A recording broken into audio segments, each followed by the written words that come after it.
What's happening, y'all? Welcome inside the Fantasy Stock Exchange. Welcome and congratulations to the Fantasy Stock Exchange, because if you are here, if you are in this, watching this video right now, it means you probably won your Week 14 playoff matchup, or if you're a 10-team league, you made the playoffs. So congratulations to you for making it this far. You know what the drill is by this point. Quarterbacks, wide receivers, running backs, and tight ends. We're talking about every matchup, every player. As I mentioned last week, I've split this into two videos. If you want to know which games I'm going to be talking about in this video, you can check the timestamps in the description. Didn't work out so nicely this week that all the 1 p.m. games were over, and I could just easily transition to the 4 p.m. and primetime games in the next video. But either way, make sure you guys tune into the next video as well. Should be out either Thursday or Friday. And we'll hit the intro, and then we'll get into the first game here.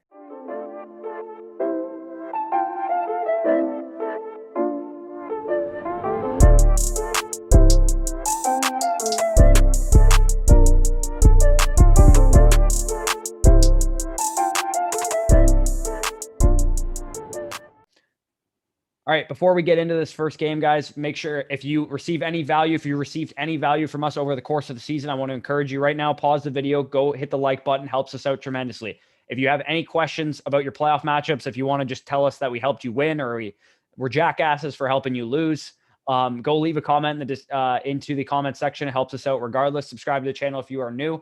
And without further ado, let's get into the fastest paced games of Week 15, according to RotoViz neutral game script. The fastest paced game of this week will be the Lions at Titans. Both teams rank in the top 6 in terms of neutral script pace. So you can expect a lot of plays, a lot of scoring to be in that game. Same goes for the Buccaneers and Falcons. Very similar pace in that one. Eagles and Cardinals pretty quick in that one too. And then Bills and Broncos also pretty quick. So another quick piece of housekeeping here. Our good friend Tyler Moss works with Notorious Fantasy. He is hosting a Fantasy Content Creators Awards. Make sure you fill out a ballot and vote on your favorite content creators. We'd really appreciate it if you talked about us, if you said we are the best new YouTube channel or whatever you want to vote us relating to. Maybe I'm your favorite Twitter follow, whoever, who knows. So make sure you guys go over and do that at Tyler's Twitter. He's a great fan of the show here, and he's a good buddy of ours. 2, Thursday Night Football, the first game that we have on the docket here. Chargers at Raiders. You start Justin Herbert and you can stream Derek Carr in this game. It's really unfortunate for Justin Herbert's sake that we haven't seen him play exceedingly well ever since really Austin Eckler has come back. I think he's honestly just played some defenses who are playing well right now with the Patriots and the Falcons, and the Raiders are not a defense who are playing well. I think Justin Herbert is able to bounce back in this game and get back on track in terms of good fantasy production. We just saw the Raiders fire their defensive coordinator after getting absolutely dissected by the Colts. Herbert is currently my QB8, just ahead of Brady, Watson, Ben, Hurts, and Derek Carr, on the other hand, is coming off of back-to-back top 10 QB performances. So he is not in a situation where he needs to bounce back. But this matchup, allowing the 4th fewest passing yards in the NFL, and most of their damage has been done by quarterbacks who run the ball. It is a little concerning knowing that Derek Carr doesn't really run the ball that much. And it's also worth noting that Henry Ruggs will be out for this game as he is placed on the COVID reserve list. Still, I think Derek Carr is a mid-tier QB2 with some upside at my quarterback 15 this week. So I definitely think you can use him if you need to. To the running back position in this game, according to the fantasy doctors, Dr. Jesse Morris says there's a wait-and-see type approach regarding Austin Eckler's health. He didn't seem overly concerned, but I think it is worth mentioning that he did miss the end of the game last week with a quad injury. He took up like a helmet to the quad or whatever. Eckler has seen 49 targets in the 5 games he's played with Justin Herbert this season, and should be in for a big day against the putrid Raiders run defense that I mentioned. Jonathan Taylor and company just absolutely carved up, and it actually caused them to fire their defensive coordinator. So if Eckler plays in this game, he is a locked and loaded top 5 running back, in my opinion. Jacobs, on the other hand, trolled fantasy owners last week, and luckily for me, actually, it caused me to start the better option because he trolled me, and I figured he wasn't going to play, so I started Jeff Wilson instead. So thanks, Josh. He got me more points than you did. Josh Jacobs only saw 43% of the snaps last week, which could have been a product of game script or potentially the fact that he was coming off of injury. So I think he is a mid RB2 this week. I think Josh Jacobs has kind of had a bit of a disappointing season if you look at the whole body of work. I know he came out gangbusters like right at the beginning, but if that didn't happen, would we be talking about Josh Jacobs as like this huge bust candidate for fantasy football purposes? Because he really hasn't been that good. But either way, he's a mid RB2 just based on volume, and I think he should be able to be somewhat effective in this game. To the wide receiver position, Keenan Allen is the only auto start in this game. I think you can flex Nelson Aguilar only if you're desperate. And then I would just sit Mike Williams. I'd personally just stay away from Mike Williams because he's coming off of an injury where he sustained one last week, causing him to leave the game. And I'd pretty much just assume that this is a Keenan Allen, assuming he's fully healthy also, because he got banged up last week as well. Austin Eckler, again, assuming he's fully healthy, and then Hunter Henry. So maybe a random Jalen Guyton long bomb or a Taron Johnson big play happens. But either way, I'm just not messing with Mike Williams. As you can see on the matchup chart there, Keenan Allen in the slot against LaMarcus Joyner is the best matchup on the field. And I would assume even if Mike Williams is back, he will be on Nevin Lawson, which is objectively a good matchup. But Mike Williams has just been super up and down this season, and he's been also very banged up as well. As I mentioned on the other side of things, Henry Ruggs is out of this game with COVID. Nelson Agholor sees an uptick from that perspective. And not only that, but Nelson Agholor has actually been quietly very solid, recording 10 plus PPR points in 3 of his last 4 games and 20 plus PPR points in 2 of his last 4 games. So if you are desperate, Nelson Agholor facing Michael Davis on the outside there, I think he's actually not that bad of a play. He's currently like my wide receiver, like 39 though. So I'm not rushing out to start him. I would start a number of other guys over him. And then to the tight end position in this game, both the guys at the tight end position are pretty much auto starts. That these are 2 of the safest bets that there is for target volume at the tight end position with Hunter Henry and Darren Waller, especially with Henry Ruggs and probably Mike Williams out for this game. Also, both of those guys should see just an even bigger uptick in targets that they already do see. All right, to the next game. We actually have some Saturday football this week. In week 15, I believe there's no college football on this week. So we have Saturday afternoon football, Bills at Broncos, 4:30 Eastern. I believe it's on NFL Network if you want to check that out. The quarterback position in this game, Josh Allen is a start. Drew Lock is a sit. Lock is currently my quarterback 20, which is typically streamable range. However, if you're watching this, you're probably one of the 4 teams left in your lineup or in your league. If you're watching this and you're out of the playoffs, I really appreciate the support. I don't know why you would be, but if you are, go ahead and comment that down below. I'd be interested to see if anyone is doing that. But my parameters for all the positions has kind of dropped a bit this week, given the fact that there's only probably 4 teams playing or 6 teams playing relevant fantasy matchups. So as far as quarterbacks, when I say someone is startable, I'm referring to a top 16 quarterback. For running backs, the top 30 will be startable. Wide receivers, top 36. And tight ends, the top 15. Normally, it's like top 35 running backs, top 40 receivers, top 20 tight ends, top 20 quarterbacks. But I'm going to shrink the parameters just a bit, which puts Drew Lock just outside of startable range. And then Josh Allen, to be starting him. He's a complete stud for fantasy purposes. All the Bills running backs just absolutely just don't touch the backfield. And Melvin Gordon is a flex play on the other side of things. Both of these backfields are just 2 that people try and dissect them week over week. I'm not doing it this week necessarily. I think we know what both of these backfields are. Both of them are nearly a 50-50 split perfectly down the middle. Melvin Gordon is, I would say, like the most guaranteed for volume in this game of the 4 running backs. So I would say like Melvin Gordon, you can count on the 12 to 15 carries and the 1 to 5 targets per week that Melvin Gordon gets. But even still, that only puts him as like a back end RB2. He's my RB25 right now. So he's just inside that top 30 range where I would consider a startable running back. Because Phillip Lindsay is playing, and he's playing a lot. He gets just as much work as Melvin Gordon does, and their snap shares are nearly identical. But Melvin Gordon does have the passing down work as well as the goal line stuff, so that makes him a touch more valuable than Phillip Lindsay. So he is startable if you need him, but hopefully you have better options. The Bills' backfield, on the other hand, is just both of the running backs are just not very good, first of all.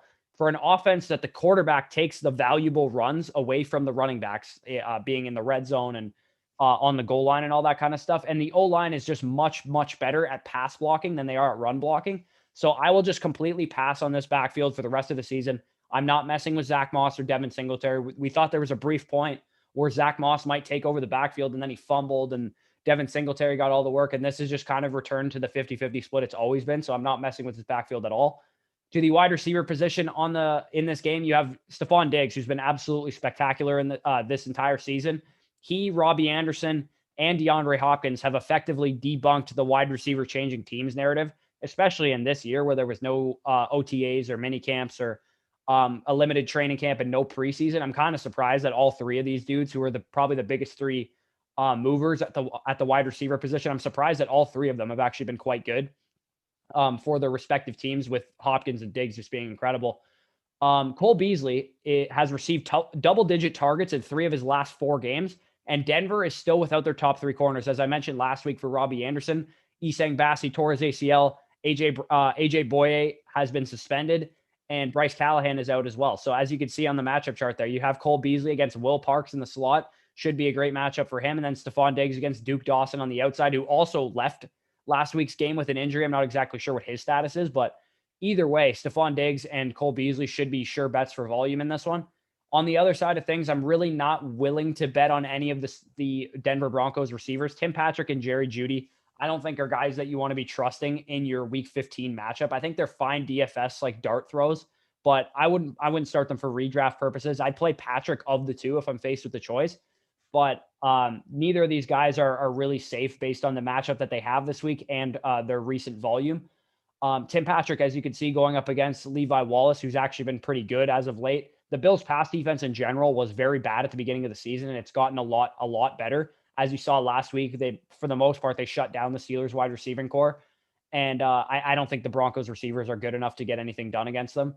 And then tight end wise in this game, Noah Fant left a donut in your lineup last week. And if you somehow advance despite that, I think he is tight end one. He's a tight end one this week, assuming he gets over the illness that he's dealing with. I don't know what kind of illness it is, but assuming he gets over that illness by Saturday and plays, I think he is a tight end one, back end tight end one that you can use if you need to.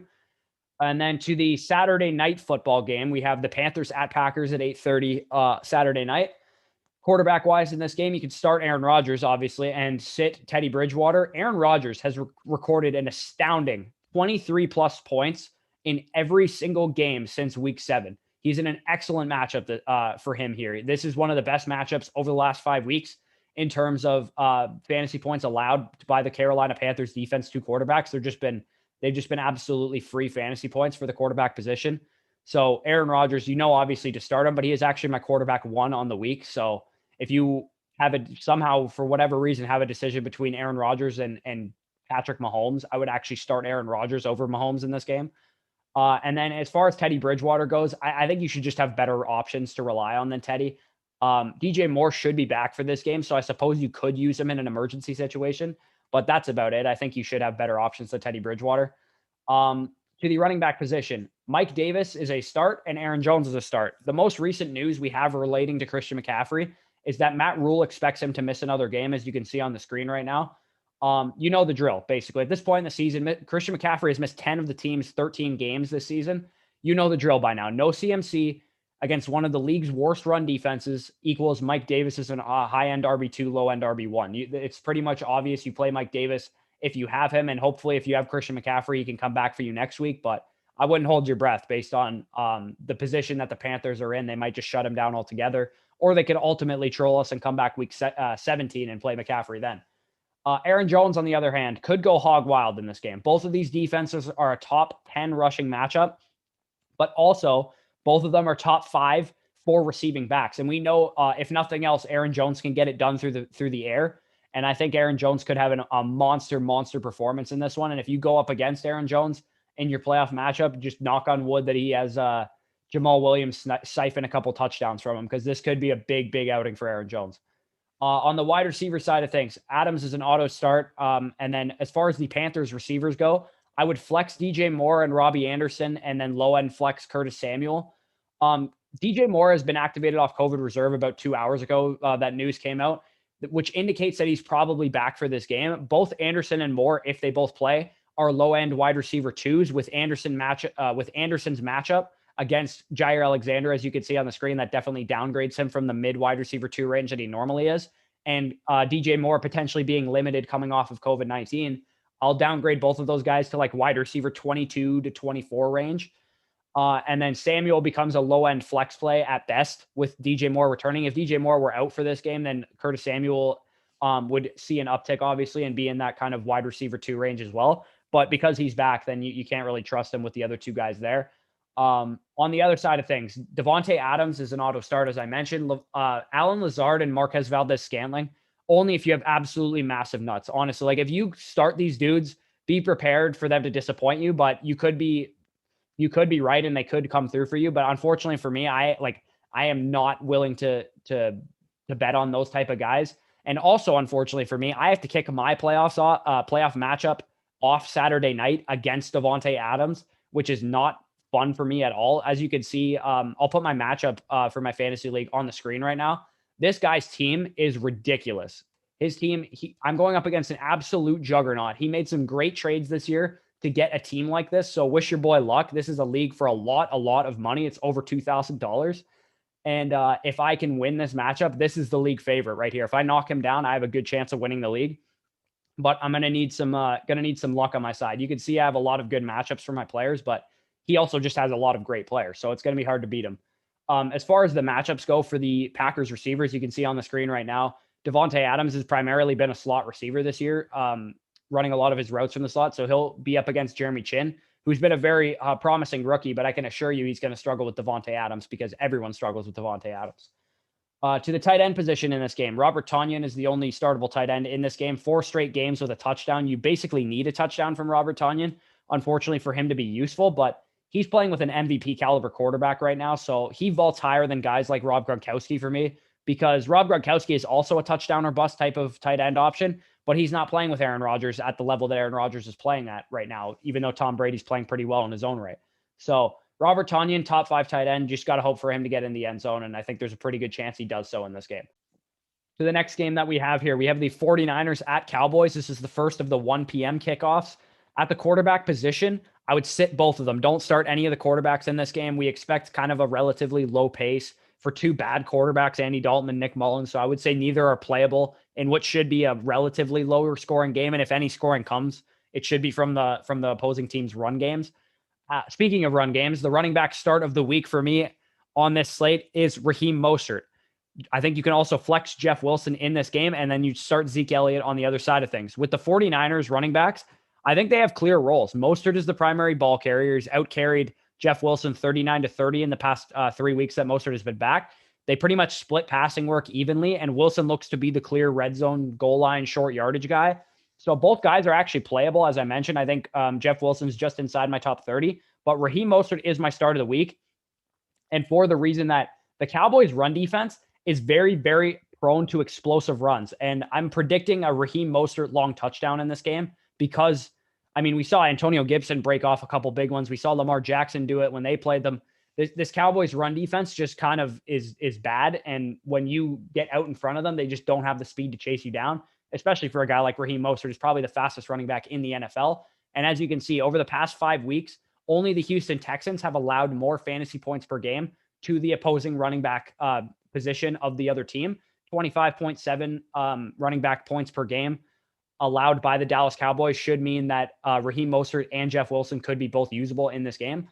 And then on the wide receiver side of things, I have my start of the week at running back and my start of the week at wide receiver in this very game. Brandon Ayuk is my start of the week at wide receiver. Not coming to much of a surprise to a lot of people. Debo is probably out for this game. He's expected to, quote, be out for a while, according to Kyle Shanahan, with a hamstring injury. So I don't expect Debo Samuel to play in this game. Brandon Ayuk is basically just the talk of the fantasy industry right now. This tweet that I tweeted out last week, you can extend this to 5 games now because he has now recorded 15 plus half PPR points in each of his last 5 games.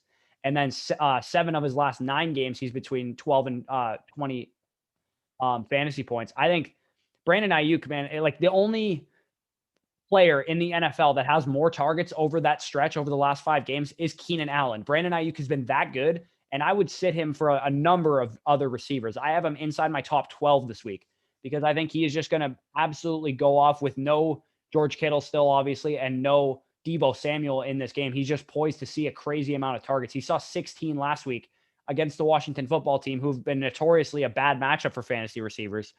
And as you can see on the screen right now, you'll see Brandon Ayuk against Richard Robinson is an easy matchup as well.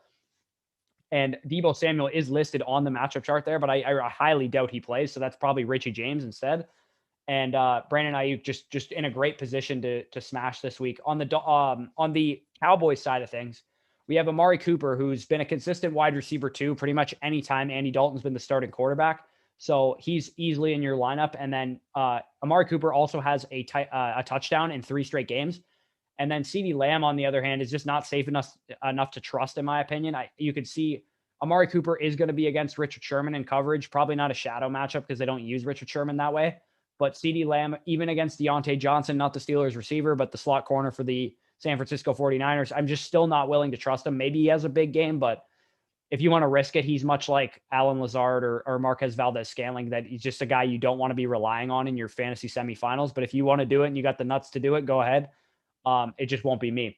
As far as tight ends in this game goes, Dalton Schultz is, I mean, he's a fine option. I'm not overly excited about Dalton Schultz, but Jordan Reed should see a bit of an uptick in terms of his target volume with Deebo Samuel out for this game. He should be a primary beneficiary, along with Brandon Ayuk, of Deebo Samuel being out. And of course, he's been a beneficiary of George Kittle being out this whole season pretty much. To the next game that we have here, Seahawks at Washington Football Team.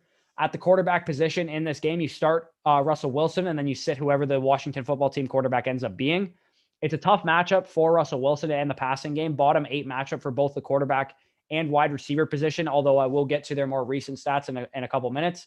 However, at least they should be competitive in this game. The Washington Football Team should be able to put up some points and keep the game competitive, unlike the Jets game that the Seahawks played last week, where they pretty much just blew the doors off of them early and then just cruised to the finish line. That should mean for more volume for Russell Wilson and more volume for DK Metcalf and all the players that you need to rely on in your fantasy matchup this week. We don't have any word on how likely Alex Smith is to suit up in this game. I don't think you're going to be starting Alex Smith, obviously, but it bodes well for J.D. McKissic, Logan Thomas, and Terry McLaurin if Alex Smith plays, because Dwayne Haskins just isn't very good. And on top of that, he just targets certain positions over others. And McKissic and Thomas especially have been the beneficiary of those.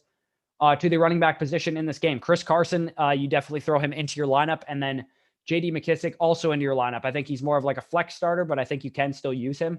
We're seeing a little more of Carlos Hyde than Chris Carson owners want to be seeing of Carlos Hyde. But when you're coming off of an injury, which he was 3 weeks ago, and then blowing out the New York Jets, there's really no need to use Carson. I think his usage is more indicative of the Eagles game that we saw. Or sorry, not the Eagles game, the Giants game that we saw a couple weeks ago, where Chris Carson was getting the bulk of the carries, getting the majority of the snaps. Hopefully, Chris Carson owners will see more volume for their probably running back 2, maybe even their running back 1 this week in a more competitive matchup. J.D. McKissic, on the other hand, saw feature back usage last week in a bad matchup against the San Francisco 49ers. Alex Smith playing in this game, as I mentioned, will determine if McKissic is more of like a high-end RB3 if he doesn't play, or a mid to low RB2 if he does play. Because we all know how much Alex Smith likes targeting his running backs. He's checked out Alex for a reason. But the usage out of J.D. McKissic was the encouraging part. I know he didn't really see too many targets, but Alex Smith did miss like half that game. And Alex Smith has a higher propensity to throw to running backs. And J.D. McKissic saw 11 carries and 4 targets, which is still pretty solid volume for a back-end RB2. It's pretty much similar to what a guy like Melvin Gordon sees. And he definitely has room to improve from a target perspective. So if J.D. McKissic is, or if Alex Smith is playing, J.D. McKissic is definitely going to be a guy that I consider starting over a guy like Melvin Gordon, especially. To the wide receiver position in this game, the Seahawks receivers are auto starts. You guys know that by this point in the season. And Terry McLaurin is also an auto start. I think there's kind of 2 sides of the spectrum in this game. Which one do you think, just out of curiosity, which one would you guys think is the better matchup for wide receivers? On the whole season, it's been the Seattle Seahawks. Everyone's kind of associated at this point in the season as the Seattle Seahawks are a good matchup for wide receivers.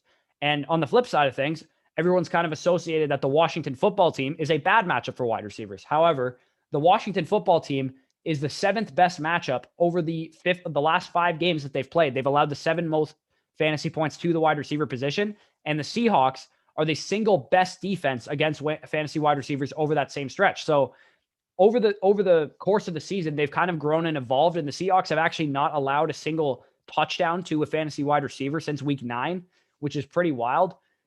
They've played some bad receiving core. Sure, they've played against the Jets and the Giants and stuff, but they shut down the Rams guys, and they limited Nuke Hopkins. So I think the Seahawks cornerback core and all that kind of stuff is getting a little bit more crap than they'd probably deserve.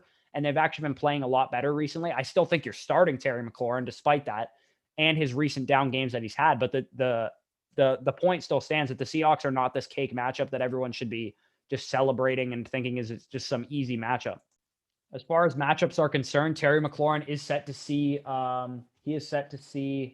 DJ Reed in coverage, and DJ Reed has been quite good in terms of just his play over the last 5 weeks, as I mentioned, with the Seahawks defense. And then the Seahawks receivers themselves are set to see DK Metcalf versus Kendall Fuller and Tyler Lockett in the slot against Jimmy Moreland. And Jimmy Moreland especially is one of those guys who's been a big proponent for the reason that the Washington football team is no longer elite against fantasy wide receivers. And Tyler Lockett and DK Metcalf both should be inside the top 15 auto starts for you if you have them in your lineup. They gotten you to this point, and you continue to ride them to the fantasy championship, hopefully. To the tight end position in this game, Logan Thomas is streamable. He's perhaps the most affected fantasy asset of Alex Smith's injury, along with J.D. McKissic. If Alex Smith plays, I think Logan Thomas is a borderline tight end one and probably my start of the week at the tight end position. I think he's still usable even if Alex Smith doesn't play. Against a top 6 matchup to tight ends over the last 5 games, the Seahawks have not been good against the tight end position, although they have been good against wide receivers. A lot of the touchdowns that they have allowed through the air have been to tight ends, so there's a good chance Logan Thomas does some damage in this game. To the Bears at Vikings, the next game we have here. Quarterback-wise, Trubisky is actually a streamable asset in this game. Of course, if you streamed him last week, he definitely paid off for you, and I would sit Kirk Cousins.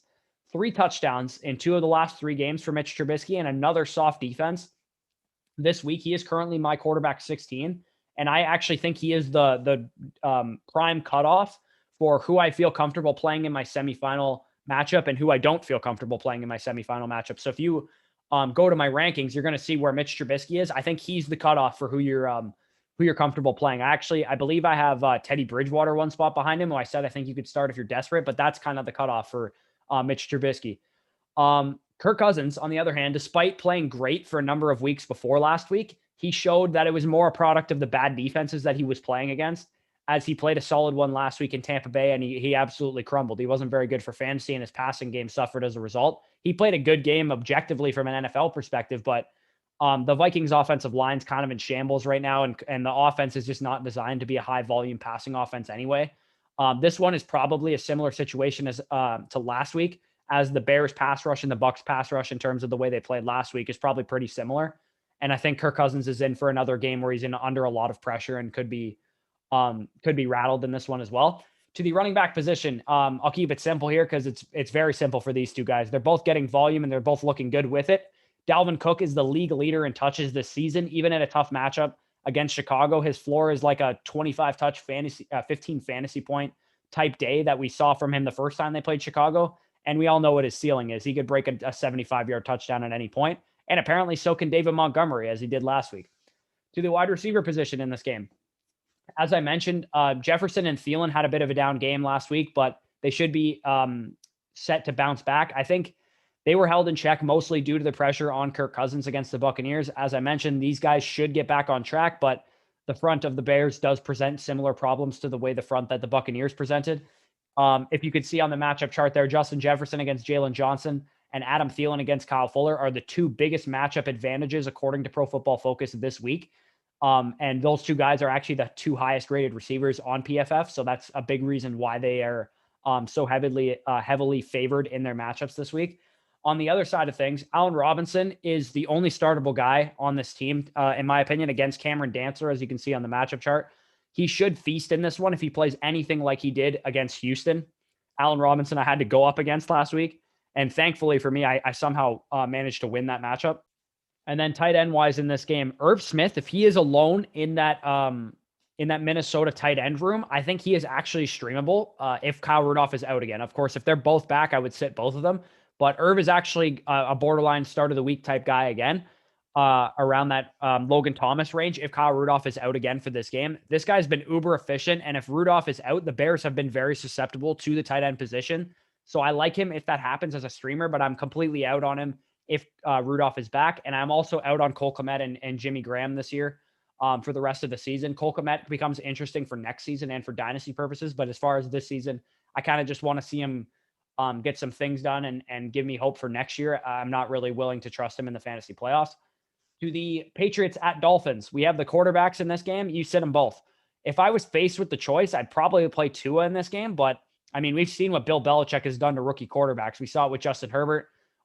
We've seen it over the course of Bill Belichick's entire career. But the Pats defense has absolutely stepped up over the since pretty much Stephon Gilmore came back from injury. So I will sit both quarterbacks, especially if Tua is going to be out without some of his weapons. Cam is just done. And I think in a bad matchup, do not start Cam in your fantasy playoffs. You're just asking to lose. To the running back position in this game, we have Damian Harris And I honestly I just wrote wait and see on the Dolphins because I have no idea who's going to be healthy for this game, who's playing, who's not playing. Damian Harris is a bit of an easier situation. We forget that Damian Harris was on an absolute tear until he ran into the buzzsaw Rams defense on top of getting boat raced in that game and outscored completely. He was basically just ineffective on the ground, understandably so. It's a great run defense.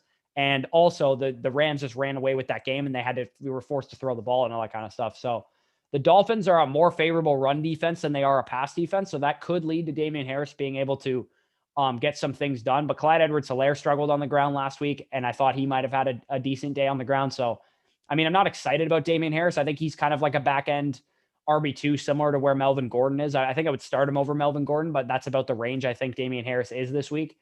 On the Dolphin side of things, I think just whoever the hell is healthy is a back-end RB2. If Gaskin is back, he's a mid RB2. If Ahmed is back and Gaskin's not, I think Ahmed is a back-end RB2. If Washington's back and he's the only dude in the backfield, meaning the other two guys are out, I think he's a high-end RB3. It's all going to depend on who plays, who's healthy, who's not healthy. Hopefully, Myles Gaskin is just the guy, and it's very simple for us because we know when Myles Gaskin is on the field, regardless of who else is on the field, Myles Gaskin gets the majority of the work.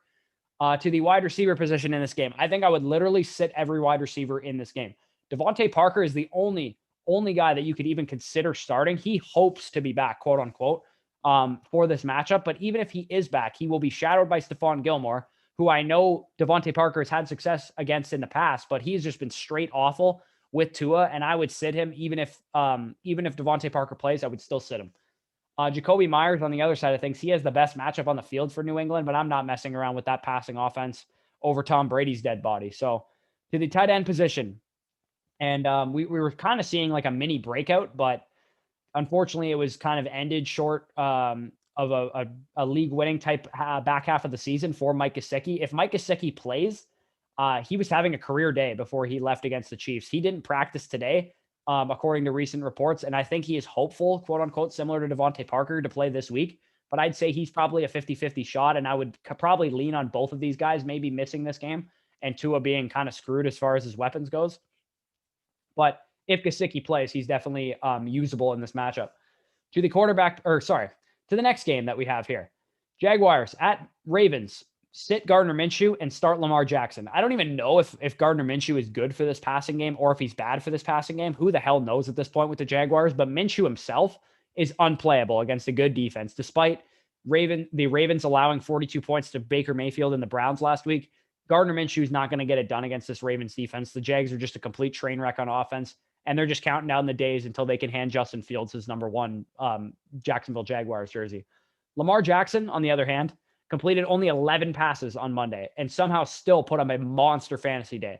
This Jaguars run defense is much worse than the Browns, and one that Lamar and the running backs just completely dissected. The Browns run defense up until last week had been very good, and this Jags run defense is nowhere near as good as the Browns run defense. So I think this is a big, big day ahead for Lamar on the ground as well as the running backs. And Lamar Jackson is currently my quarterback 2, just behind Aaron Rodgers on the week.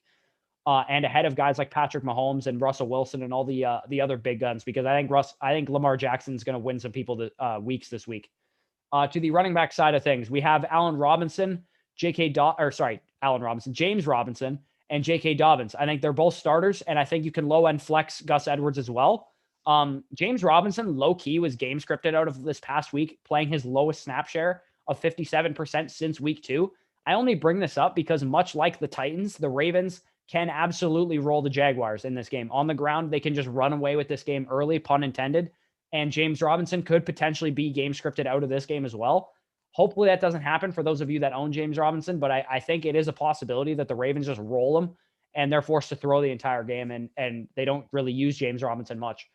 As far as the Ravens backfield is concerned, I tweeted this out a couple of days ago, and for those of you that follow me on Twitter, you know that I'm a kind of a big J.K. Dobbins stan at this point, because I was higher than most people on him coming into the NFL, and I think he's been absolutely tremendous. It's just a matter of volume for him. So what I tweeted out basically was, I know it's annoying that Gus Edwards scored 2 touchdowns against the Browns, but J.K. Dobbins in that game last night, or on Monday, quietly received 62% of the snaps, which is feature back volume. Edwards only received 27%, Justice Hill 10%, and Ingram played 1 snap, which is 2% of the snaps. 60% of the running back routes, which we know he's been the third down back primarily. And most of the running back carries, he received the whole position only received one target. Gus Edwards actually got it, but we know that's J.K. Dobbins' role. And then he actually got 2 of the 4 red zone touches. And basically, that usage was similar to what we saw pre-COVID in week 11 when I declared it as J.K. season and J.K. RB1 season. That was encouraging to see because J.K. Dobbins, what I said last week was, I think he has a good game. And the reason I said this was because I thought the reason J.K. Dobbins wasn't involved in week 12 against the Cowboys week 13 against the Cowboys was because he was coming off of COVID midweek and he wasn't a part of the game plan. So it is good to know that J.K. Dobbins went back to feature back usage in a game where he's going to be facing the Jacksonville Jaguars. And I think the Ravens rushing offense just should go hog wild. So I think all 3 of the main running options there, Lamar Jackson, J.K. Dobbins, and Gus Edwards, should score a touchdown or have a lot of rushing yards in this game. So J.K. Dobbins inside my top 15. I think you can start him with confidence.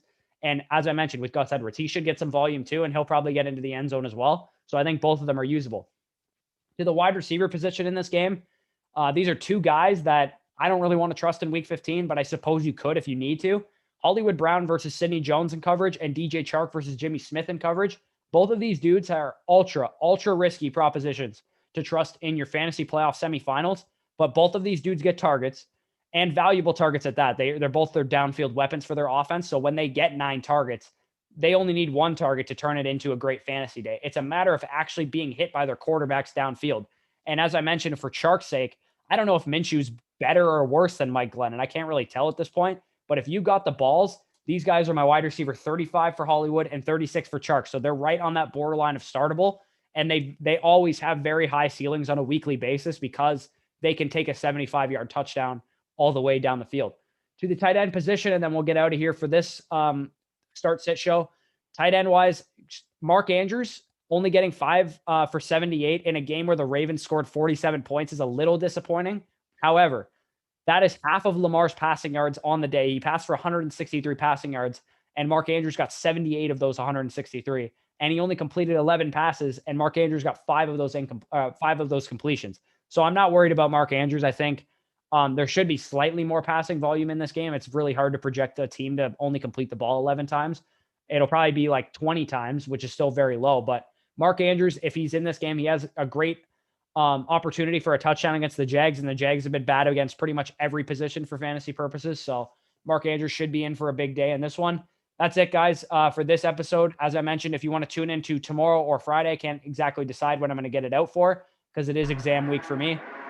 But good luck in your matchups. Leave a like button if you enjoyed. Comment any of your thoughts down below.